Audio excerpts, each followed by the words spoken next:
Hello, everyone. My name is Andreas Diaz. Today, I'm back again for another spectacular Andreas Pop Culture Talk. Of course, I'm here again with John. John, how you doing? I'm good. How are you? I'm doing pretty good. So, as previously, 2 years ago, we did the Empire Strikes Back podcast, and we mentioned that probably the next thing we're going to do was Star Trek 2, and we kind of just I wasn't yet comfortable doing podcasts during that time. I was just getting used to with the format and all that. And yeah, and then Excuse me. From my understanding, you've been doing podcasts with Will Allen for a very long time.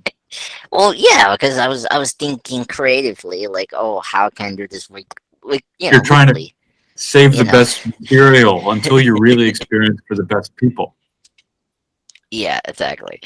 Well, I mean, yeah, it's true. But I mean, I got comfortable, doing the podcast. And then this year, it felt right to do it this year because it's the 40th anniversary of Star Trek 2, the Wrath of Khan. So I'm very happy to do that for this year, which is great. Uh, so yeah, and you're a big Star Trek fan, right, Will? John? I should be insulted, but I'll let it slide this time. I don't know. It's No. it's the beer. It's the beer reminds me of Will. You know? I am a big fan. I actually probably spent the whole summer going through all of the shows and through most of the movies and everything. Mm, So, no, I'd consider myself a fan. okay. Okay. Same here. I enjoy it more than Star Wars. I think I mentioned previously from that podcast from Strikes Back 2 years ago. Yeah, I'm very into like the hard sci-fi concepts. Like I really enjoyed 2001: Space Odyssey, or Ex Machina, the A24 film.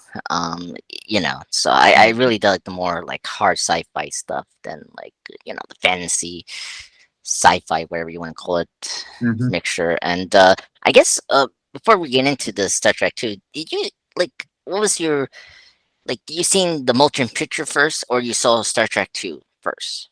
Like, quick question. I saw the motion picture first, so the first movie Okay. first. Mainly because I was going through everything. I think I had a chronological log as to how to watch the shows, so Yeah. stuck with that. So I watched Okay. the original series first, and then moved into the movies. Okay. Yeah. Okay, that's good. Cause I kind of did the opposite, where I went with the movies first, and then I go back to like the ritual cities, but I didn't follow all like the episode order. I just picked the ones that are like the well-known one. Like I saw Space Seed. I know I have the DVD of that. The Journey to Babel, which that's the episode where we meet Spock's parents, Savick and his mom.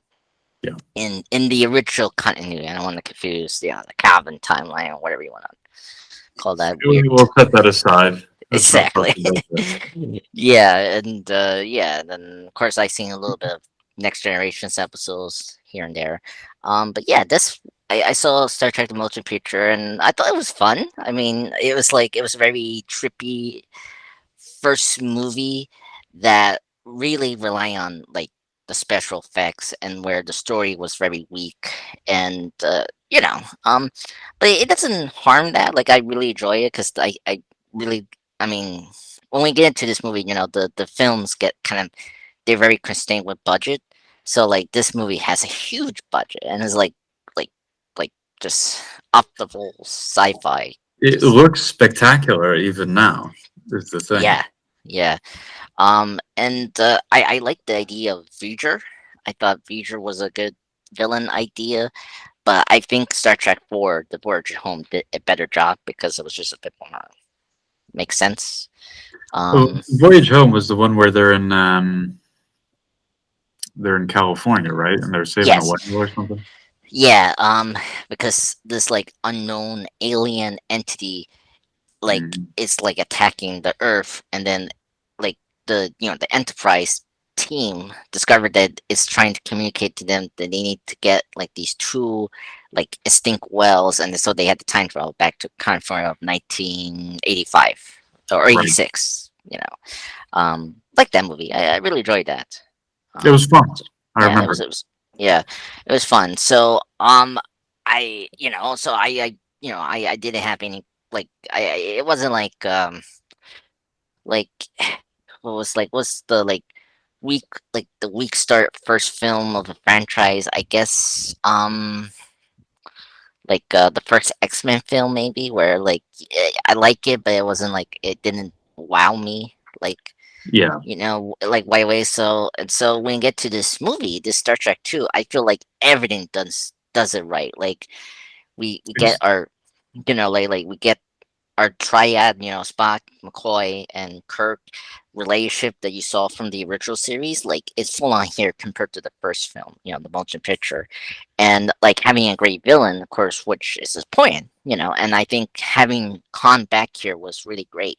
mhm. I really love the late great Ricardo Montalbán. He's a really great actor, and I think Khan is one of my favorite villains from the Star Trek universe.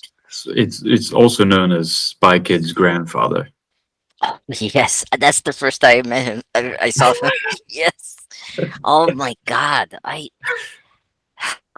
used to watch those in high school, or was it in school? And then I was like, I hate this, but I don't know. It's pretty. I mean, they hold a special place in my heart. Next time, whenever you come over here, I got a bunch of 3D glasses, and I have the Oh 3D my, version of Spy Kid 3. was Spy Kid 3D Game Over, to be game over? specific. Yeah. I was like the second one for some reason. I don't know why. Well, it Um. has that classic line, does God hide in his, in heaven Oh because yeah. he's horrified by his Because creations or whatever. creations, yeah, with Steve McCurry, yeah, yeah, that movie's great. I just like the spy world. Like I like the spy kits idea of. Gadgets and whatnot. Yeah, yeah, it was really fun. I guess I want to kind of talk to you about one thing. There was something I didn't pay attention to until I saw the episode. Was what was it? In this episode, it mentions um there was like a continuity area where it was about ge- the uh because we know that the people are genetically enhanced tyrants, and then in this sequel it did something like I'm trying to remember what it was. I'm trying to think. It was uh I knew what it was. I knew it was something. I forgot what was the continuity area. It was something about Khan's. Oh, the genetic wars. Like they brought up this was genetic wars, and then it wasn't fitting what Spacey mentioned about the genetic wars of Spacey episode we saw. I don't I think I'm can't remember. I thought I had it in mind. So, oh my god, there was some odd kind of new area about Mhm. this because like it's been so many years, and like they messed up something from that episode when Khan was first appeared, but I can't Right, remember. right. Yeah. Yeah, no, Oh. I realized as I was watching the movie today that it's like I really should have gone back also and watched the episode and I love the fact that they connected this, that they found this, Yeah. not like loose end, but the Hmm. possibility of another story based upon that episode, the Botany Yeah. Bay episode, and Yeah. crafted this whole film out of it with really just such great acting. A great actor, the Yeah. Spike grandfather is, Yeah. you know, Yeah. Yeah. Yeah. Now I remember. It was Chekhov. How the heck Chekhov knows about Khan?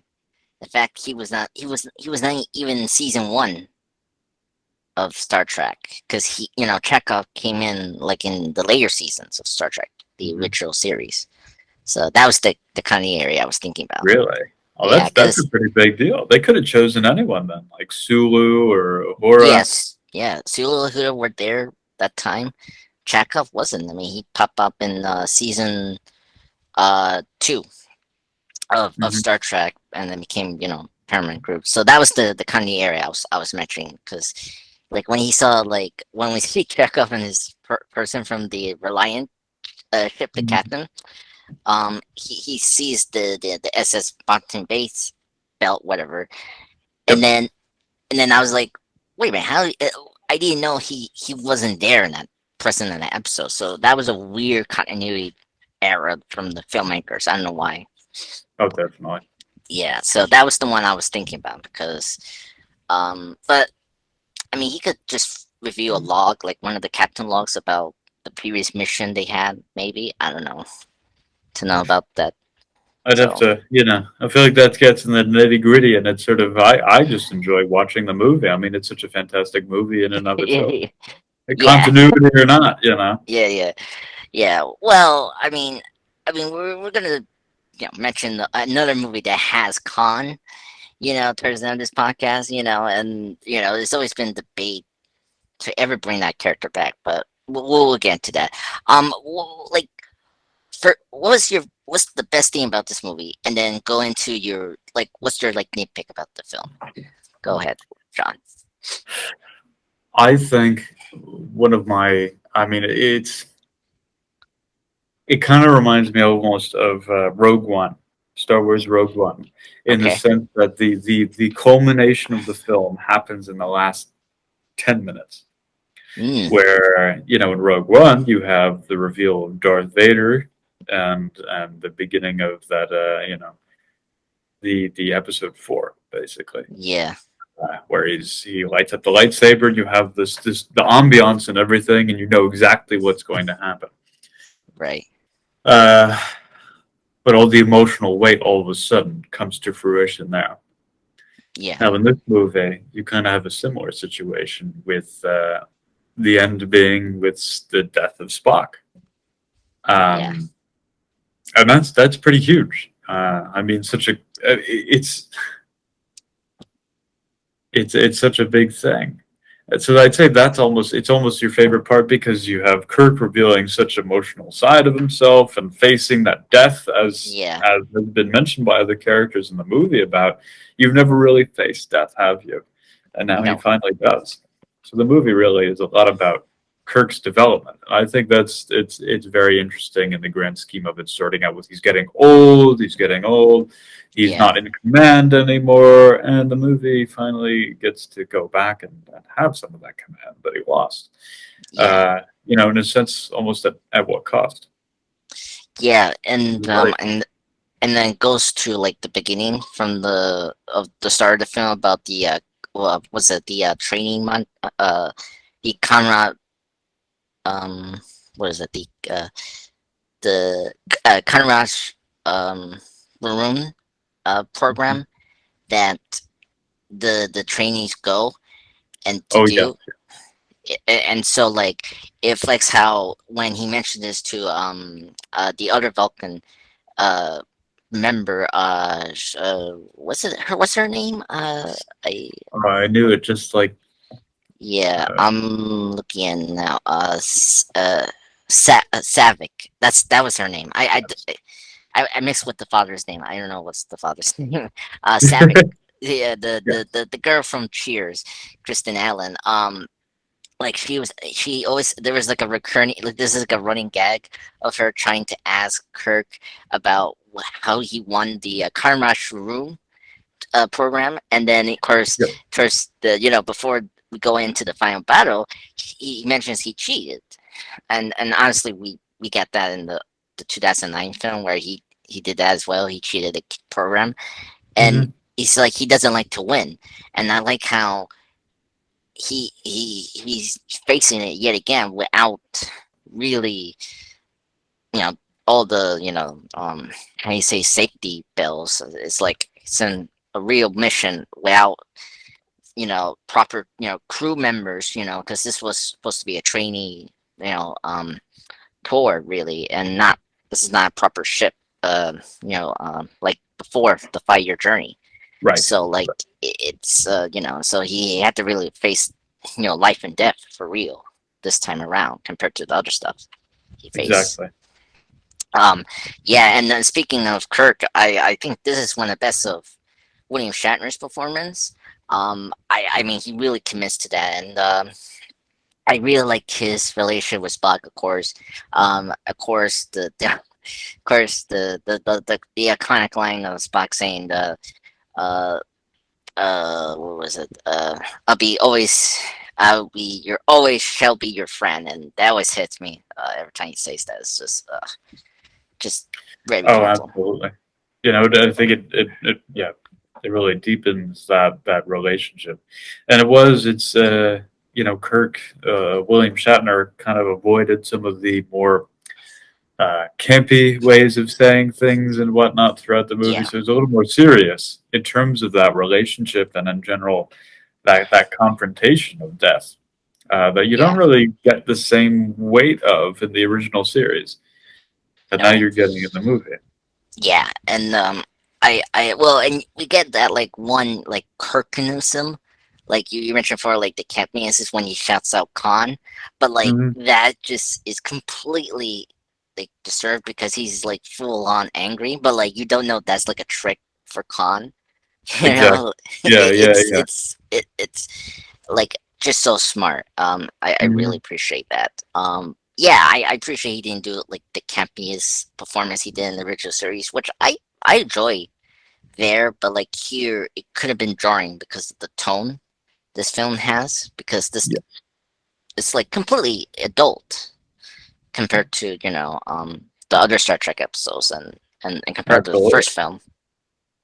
Yeah. So I just think it didn't work. And then like obviously we want to go into his son, his I again what's the son's name, David, uh Yes, uh I think it's David. yeah, David Marcus, and then Carl Marcus. We thought about those two being introduced to this film. I like them. I just wish we had more time with them in the series, but I mean, Yeah, it's like I feel it meeting the sun plays a part in and finding out about the sun and everything plays a part in Kirk's development in terms of yeah, getting older and whatnot, and again that every day he's making a choice that um, in a sense he's choosing a certain path in life, and he's yeah, constantly also refusing others. So at the at the benefit of being able to do what he's doing and explore and command these starships and blah blah blah, he's lost the ability to be there for his son. yeah, Um, at least during those childhood years and everything like that. So it really plays, I think, into that development and into that, especially at the end when Kirk says, "I feel young." When someone asks him yes, how he feels, I feel young, and I feel like that's almost the youth that one experiences when they realize how naive they have been and how much they have left to learn. And yeah, I think that's a culmination of dealing with the repercussions with Khan, with Spock's death, his really good friend, and finding meeting his son and everything. I think it all ties together. yeah, So but on the other hand, I do feel that Carol and David really didn't. Besides playing a part as a function of Kirk's development, they were kind of they were one dimensional. They yeah. served that purpose, and that was it. That was it.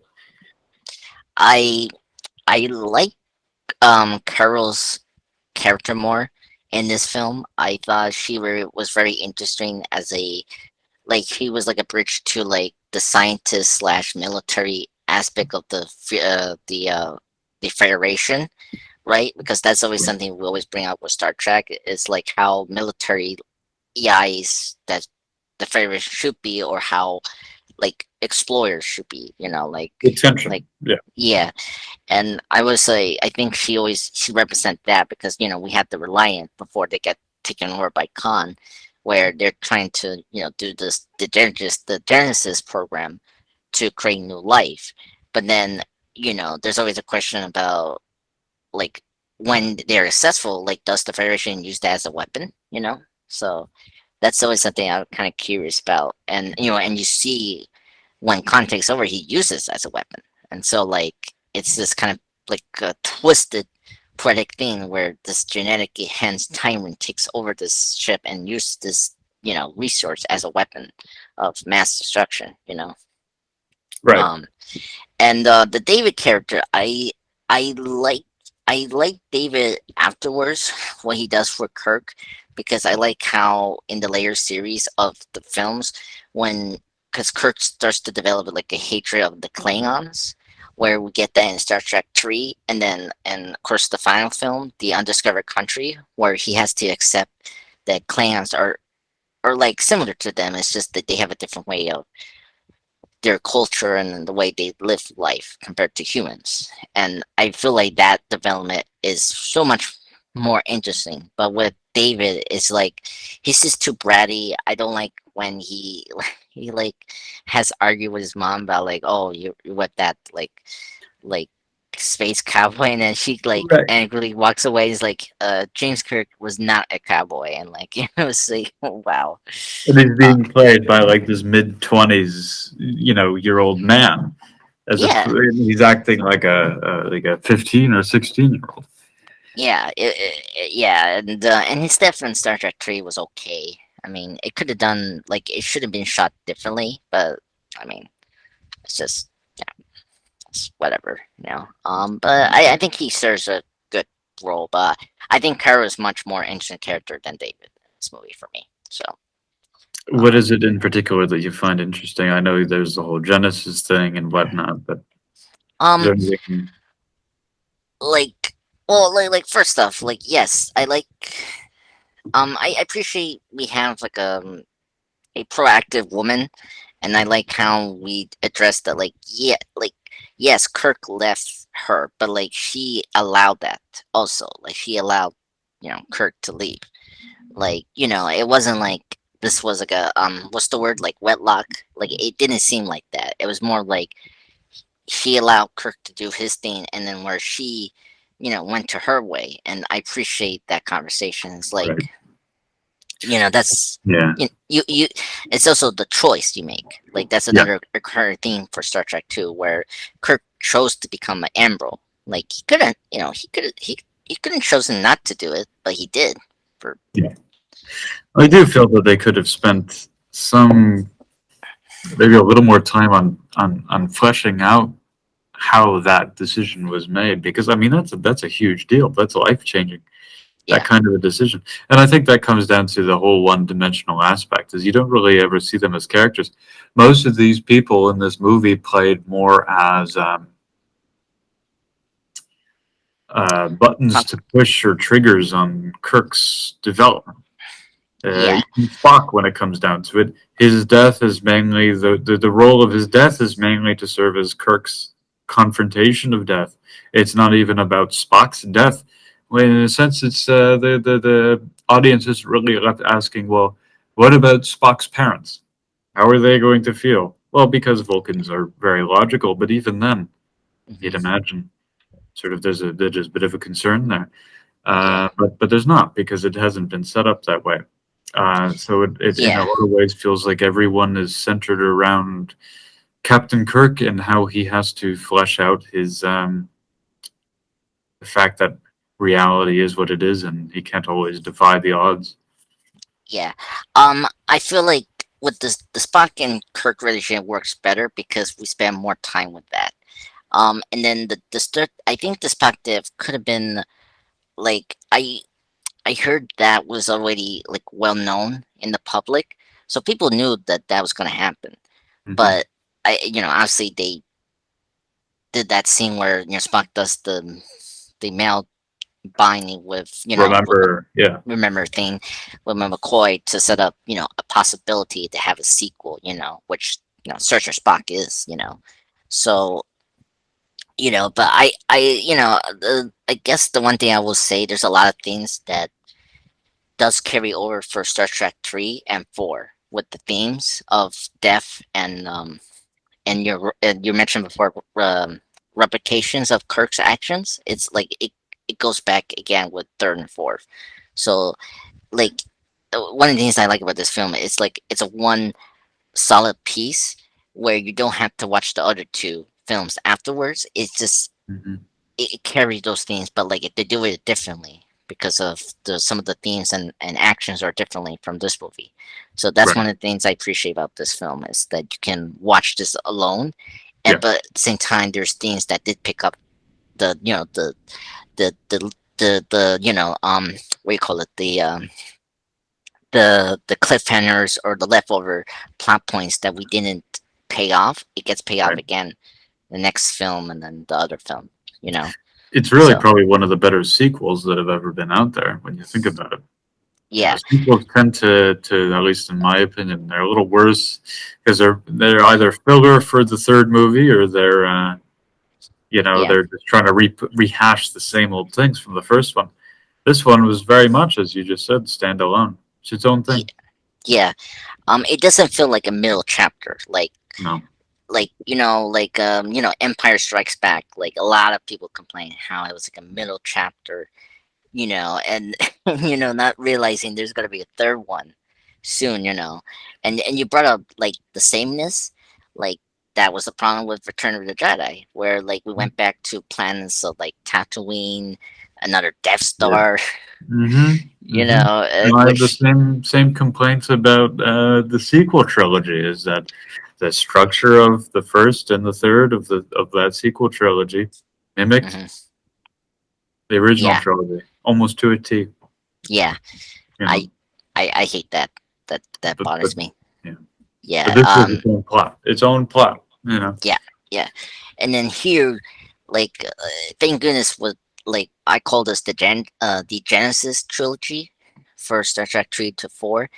Each one is different. You got this one being more of like a military, like it's like a Mobile Dick in space film, and then the third film is like a record, like a recognition film because we're recognizing Spock from the Yeah. dead, and then the fourth film is a more fun and spectacular film where we wrapped up everything, like tie up to like a bow.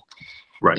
Like Kirk goes back to be a captain after the fourth film. He's no longer an Amble because of his actions from the third film, and Mm-hmm. I don't know, like it's just with Star Wars. This is like it's this the creative minds is just differently from this team. Oh yeah, yeah. Well, there's You just know, yeah. It's not to mention it's. I mean, with Star Wars, you're dealing with uh, 15 years after your last movie, and on top of that, you're yeah, doing it's different fan bases. Just come yeah. very different. You know.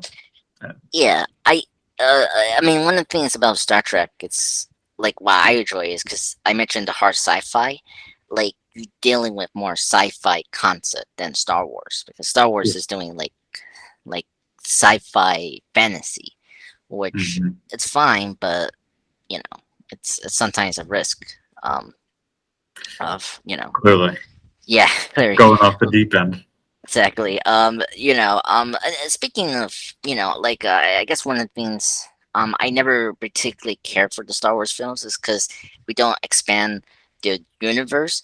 And with Star Trek 2, I appreciate we expand, the universe more. Like, you know, this was the first time I saw more like other ships on the Right. Federation. Like of course we got the Reliant, of course, and Right. um we got science officers, like we got more with the Federation, where in Star Wars you don't get like you don't get focused on the bounty hunters or other Jedi's that like actually survived from the was it the Order 666, whatever you Hmm. call it, Yeah. um uh under the nose there, George Lucas Order 616, or I don't know, I can't. 66. Yeah. 66. Like what? I That's mean, how he says. yeah. Um, Oh yeah. no, absolutely. It's Yeah. Yeah, they limited it's themselves in the Star Wars movies. They absolutely did. yeah. I Especially when it's as easy to come up with a new planet as to just say, this planet, it's all lawn. It's all lawn. yeah. You won't see a single tree. It's just lawn. You know, Yeah. it's Like uh, like it's an I don't know. unlimited universe. You can come up with anything. Yeah. I don't like the prequels. Like, but one thing I appreciate what Lucas did, that he expanded the universe with planets. Like Exactly. I like the volcano planet from episode 3. Like that was a Hmm. cool, That's planet. exactly. It's what I love about the prequels is that it's more about the world building than the plot, really. You Yeah, know, yeah. I love the world building. The plot, It's you know, you could take it, or it, leave it. it's what it is. You know, Yeah, yeah, Star Trek. You have kind of the best of both worlds. You have world building and you have plot. yeah. Um, I guess let's get into like the other characters. Um, did you like that we got like the focus on the three triad, McCoy, Spock, and Kirk again? Because I appreciate that more when I had a chance to properly watch motion picture and this film together.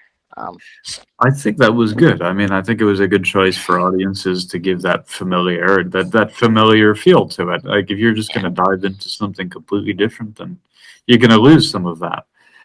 So I yeah, think it gives the feeling of some sort of continuity, and yeah, familiarity that you need in order to, if you're just going to jump, because when you think about it, if a film is completely standalone, as in there was no Star Trek series or anything, you would need backup information about all these characters. Now, even people who had only seen a few episodes of the hmm, original series would understand the relationship between these three characters. So you yeah, could jump into this movie given that it's providing you this foundation. It's given you the foundation that you're already familiar with. So now you can skip all of that exposition, all of the explanation as to who these people are and whatnot, and just dive right into the plot of the movie. yeah, I think it helps in that, and it makes it feel less jarring to just dive into, oh, right, Khan from that one episode. yeah, Makes it easier to do, and it gives a little bit more dimension to the relationships between these people, and again makes the death of Spock all the more interesting, not only for Kirk impactful. but for McCoy. Yeah, And McCoy trying to stop Spock. Not that, McCoy was a horrible person and would have just let anyone just walk in there if he didn't like them. no, no, But it clearly shows that McCoy really cares about Spock. yeah. I really appreciate McCoy here. Kelly is great in this film. I Hmm. love his jokes. Oh, yeah. My Yeah, it's like who's holding the door. It's one of my favorite lines when they were hogging the elevator. Yes, yes. It's so funny, and then of course he offended Kirk, and he's like, "I'm sorry." Yep. It's just so funny, and I like his line, but which is serious line is like, in cold human to Spock when they discovered the Genesis program and all that. Right. Yeah, it's just very interesting with Kelly and McCoy as a character here. McCoy is a very fascinating character. I really like that character, and I like Kurt Urban's version. He definitely did a good job of being consistent with the original continuity version. From the new Hmm. films. Yeah. Um, but yeah, and I also appreciate you mentioned not bogged down exposition. Like this film did a really good job of giving you the necessary information, but anchor it in a very grounded way. Hmm. Like, I get why Khan is after Kirk. Like you don't have to see Space Seed to understand why he's doing this. It's like, okay, Yeah. I understand. The lady from Space Seed, became his lover and then die, and so like you don't like. I appreciate we do not do like the show and tell like we do the show, Exactly. like that kind of way of storytelling, and I appreciate Yeah. that in this No, film. absolutely. You can just easily dive right into it. Yeah, So, oh, why is he angry at Kirk? Well, he did leave him there for 15 years and his yeah, wife died. So there's that. yeah. So I mean, it's crazy. I will say, I mean, I think one thing I appreciate by this film, I appreciate how adult it is. Like like I something I don't like about the recent films today is like they become too juvenile Hmm. of films. Like there's certain films I can appreciate, like Shang-Chi and the Legends of Ten Rings don't have like that Marvel Studios juvenile humor. Like it's very serious. It handles the family drama well. I don't know if you've seen that film, but it's one of my favorite I don't superhero know. films. It deals the drama better than some other superhero films. Hmm. Like, um, I appreciate this film being more adult and like, but at the same time, it knows it's a sci-fi film and it makes jokes in a white way. Yeah, I miss the days of just balancing all that well in a film. Not leaning too much of the humor, and it's like I just don't like I never like JJ's humor. Like it goes too far sometimes. yeah, no, no, I completely understand. You know, especially Into Darkness. Like that humor is just like ugh, horrible. I don't think I've ever seen it since I saw it in theaters Oh, way back when. So you're lucky. I've seen a couple of times of it. I mean, well, when we get into like, I want to mention like Into Darkness because it's a weird movie because it is essentially Star Trek 2 again, but like it's just bizarrely like a remake of it. It's just I never understand the creator's decision on that. Um, yeah, it was just rush, unfortunately. Um, yeah, I remember when it came out, just all the reviews about it, and it was just it just tanked. It just tanked. yeah. Wasn't it? Um, I just they had a fresh start and they did the most obvious thing where they just took something that was famous would have weird like because you're in prequel territory and then all of a sudden we jump into space seed slash con and it's just it was just weird a weird way like like whenever we ever do that like podcast on Into Darkness, like I knew they were gonna do Calm because of Marcus. Like when Kara Marcus was cast in that film, I was like, okay, they're doing Star Trek 2. It's It's like it's kind obvious. of obvious. Yeah, it's just oh my god, the like is it Khan or not was just so annoying throughout the summertime. I was like, oh my god, please just reveal it and then we move on. It's just it was one of the worst twists like kept secrets ever since like ever really. It's I feel like a lot of movies these days, including Star Wars and those Star Trek movies and everything, it's just calling back too much. It's not just going for something new and daring and different. People don't want to see the same old thing. Yeah, It can even be the same story, just wrapped in a different outfit. It's just don't bring back the same old characters. You know, no one wants to. No one. no, Everyone. I Everyone remembers. You can go see the movie anytime you want on demand. You know. yeah, or like I mean, we have this film that's good. Like I'm fine for a film like influence the film, but not directly copy it. Like Star Trek First Contact did a good job with that. Like, okay, we use Star Trek 2 as a template to make a good sequel. Like Picard was obsessed with the Borg, but like it's a different relationship of how Khan and Kirk's relationship is in that film. Hmm. Because again, you have to see the TNG episodes to see Picard's hatred of the Borg.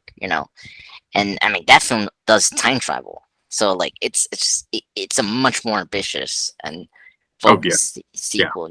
Like I prefer that.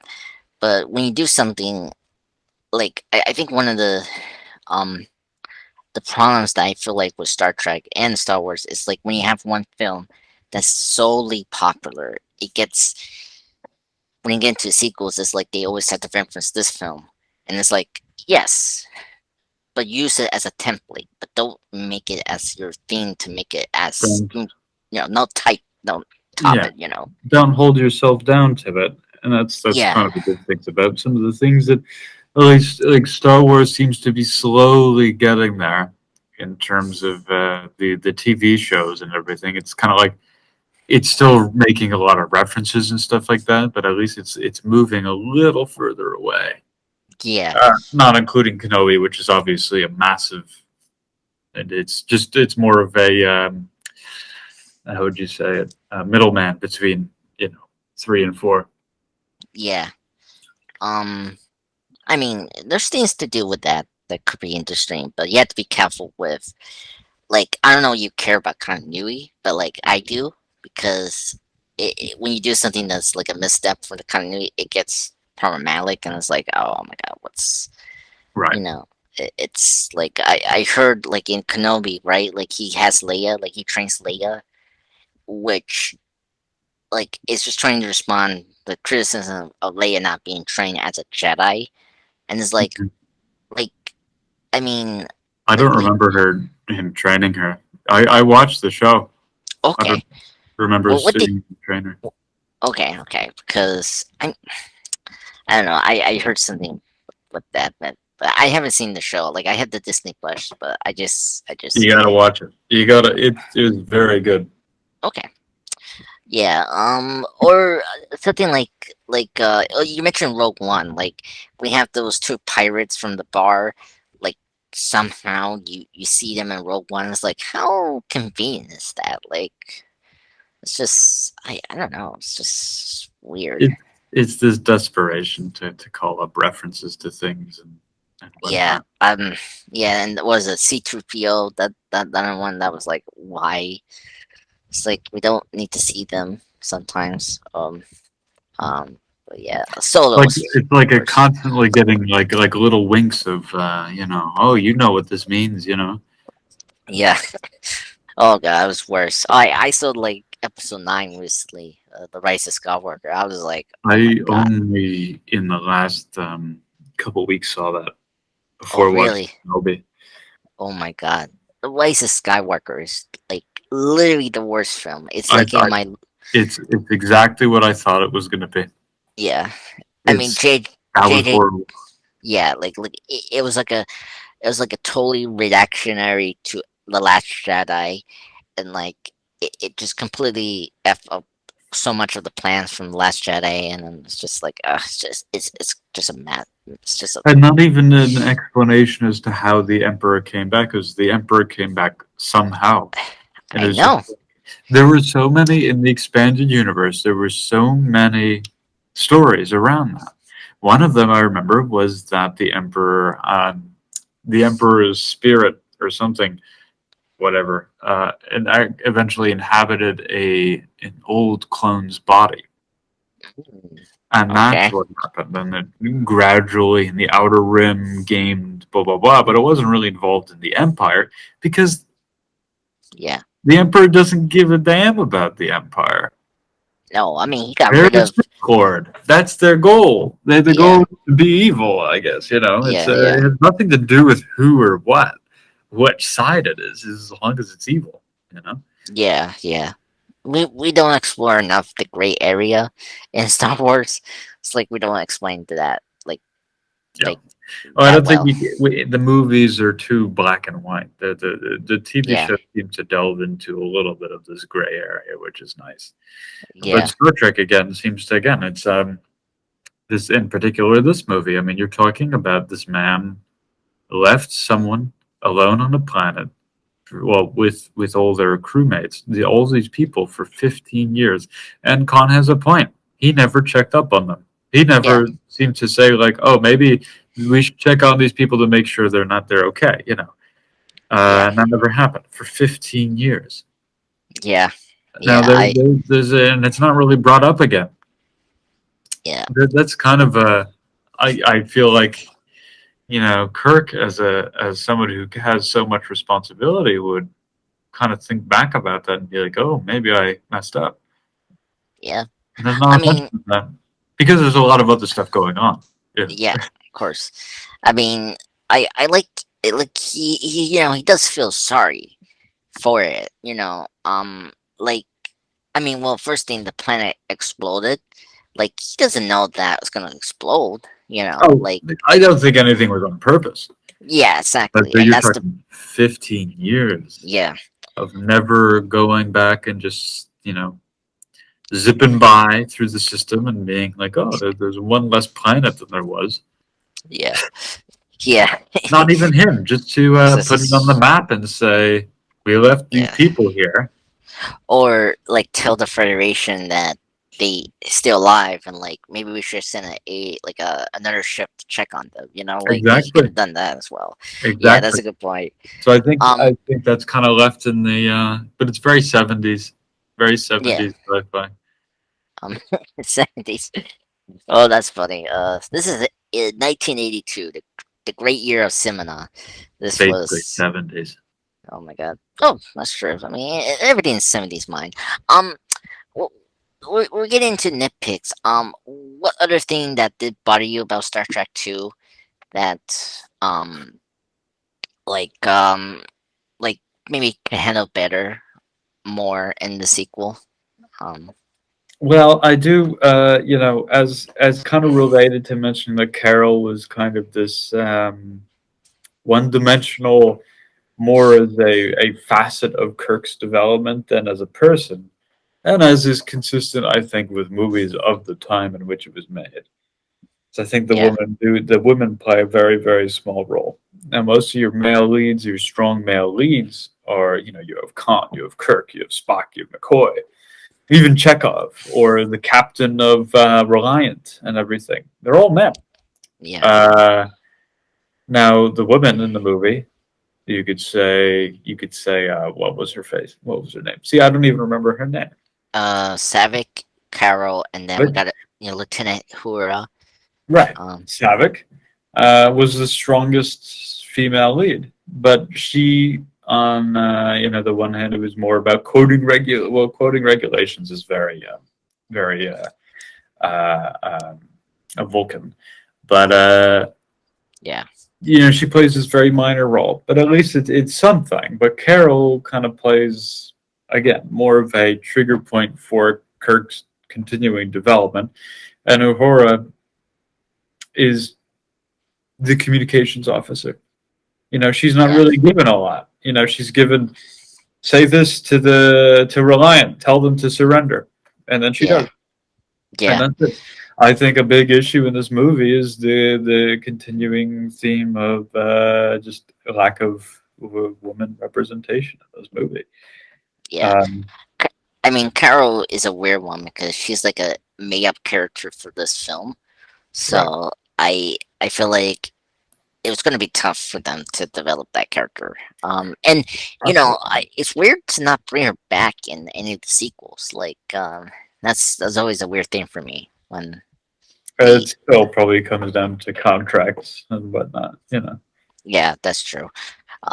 It's always funny. Like, I mean, with the fourth film, Kirk had like a new love interest in the fourth film, and then she doesn't come back at all. It's like, it's one of those like franchise mentality back then. It's like they don't, it's bless you. Thank you. Um, yep. Um, bring back characters, in Right. another project and stuff like that. Um, yeah. Huro is weird. Like she's like a very big character in Star Trek. I mean, I appreciate the new films giving her more to do there, but like, I just feel like there should be more balance to give her more stuff. Oh, absolutely. Because it's. I mean, people talk about, it's one of the first black female actresses, which is true, and that's commendable, especially for Yeah, the time when it was made. It's just, you still have to keep in mind that you should never stop there. You should never stop there. You shouldn't stop at where the new movies went to. Is that yeah, there needs to be more representation of these people and whatnot, and yeah, you know, yeah. yeah. I would say like, I mean, like the full cast besides the trio, like don't get much to do. Like Sulu doesn't get much to do in the So film. yeah, he basically does nothing. He just Yeah, impulse power to one quarter. yeah. That's it. Yeah, and he has one funny lines here and there. Like it's weird to see Chekhov in another like ship. He's not with the Enterprise at the time, so but Yeah, it's like whatever. And then it's weird. Did you know? I it's as I was thinking. Was it Scotty? Do you know about the the person he holds, one of the engineers that got killed during the no, attack? So I want to bring up a very funny thing about like about the production. That was supposed to be his, I think, son, and like it they didn't have a scene or like it didn't got into the final cut of the film. So like that was supposed to be his son. That was going on with the crew, and then that's why he was so emotional when he died right. and then the the morgue and the Enterprise, and I wanted to bring that up. That's another interesting, like, of the untapped plot lines they had in mind before, finalizing the film for the I'm glad that theaters. they didn't go through with that one. That Okay. would have been too much on that. You know, it's just you Hmm. have you can only have so much. Only so many. Like I do think there's something to be said about limited development because if you have too much development, then you have all these strands going on. It doesn't feel like a cohesive story. Yeah. It's too much to take in within 2 hours.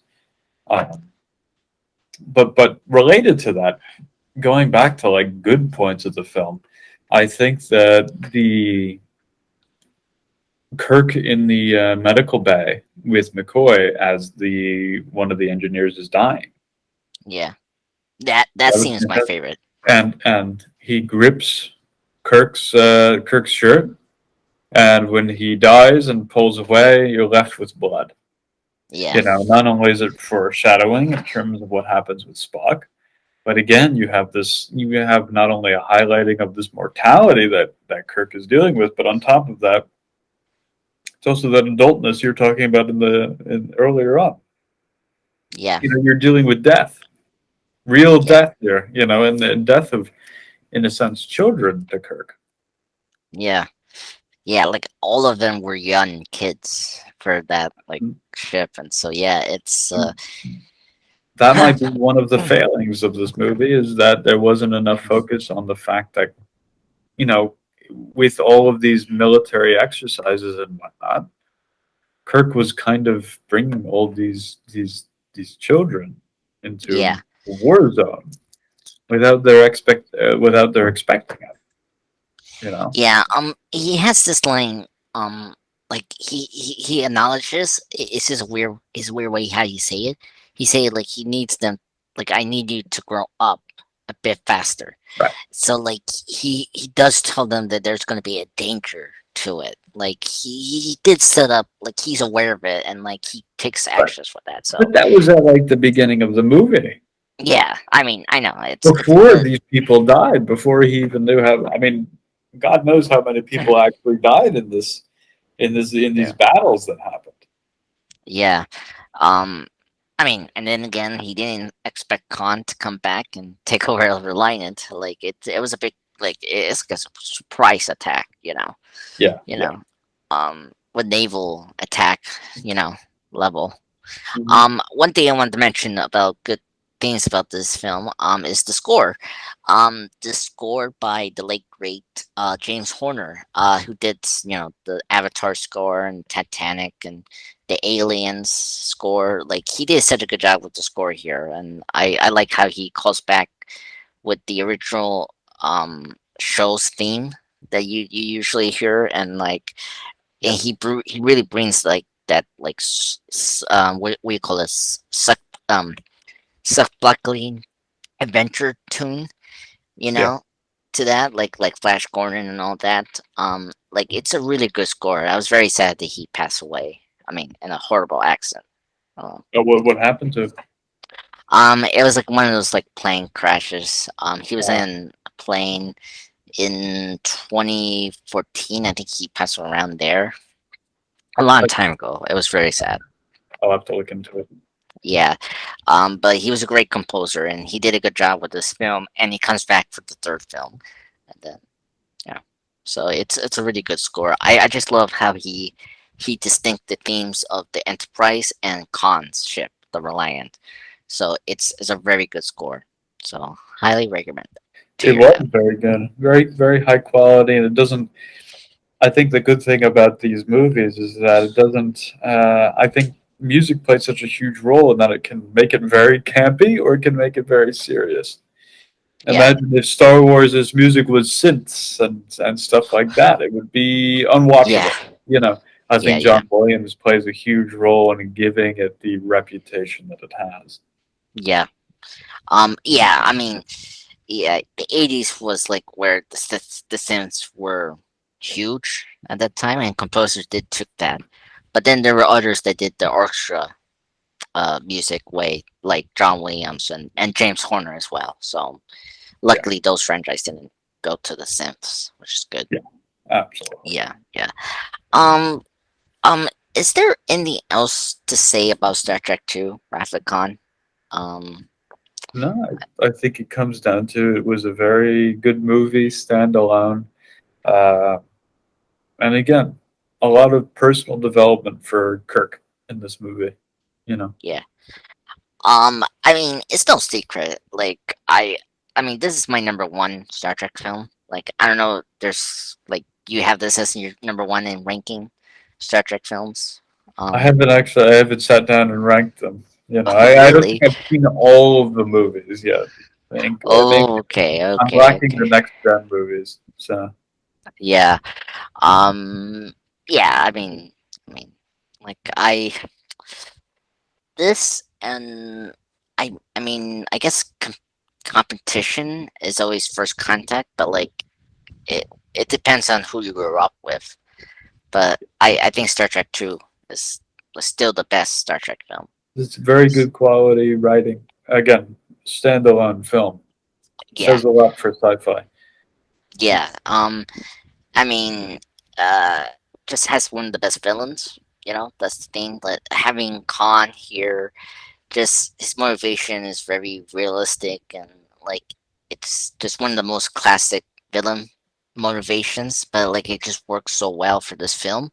Hmm. So it just elevates it then compared to other Star Trek films or films in general with villains, you know. Yeah. So yeah, yeah. So yeah, it's I'm surprised you haven't ranked yet. I think that'd be kind of cool to discuss ranking our Star Trek films. Maybe that could be the next one, the next Yes, podcast, the next pod. next pod. Next pod will be ranking our Star Trek films, and I'd be so excited to do that. I think that'd be good. Sounds good. Yeah. So, John, thank you for joining me today. Thank you for having me. I this was a fun discussion on Star Trek 2. I hope we delight everyone for this pod we did. Of course, John will come back again, probably ranking the Star Trek films. But yeah, and for no further ado, of course, check out other content in Andreas, the Pop Culture Guy channel presents, and I'll be back soon for another podcast delight. Have a nice weekend, everyone.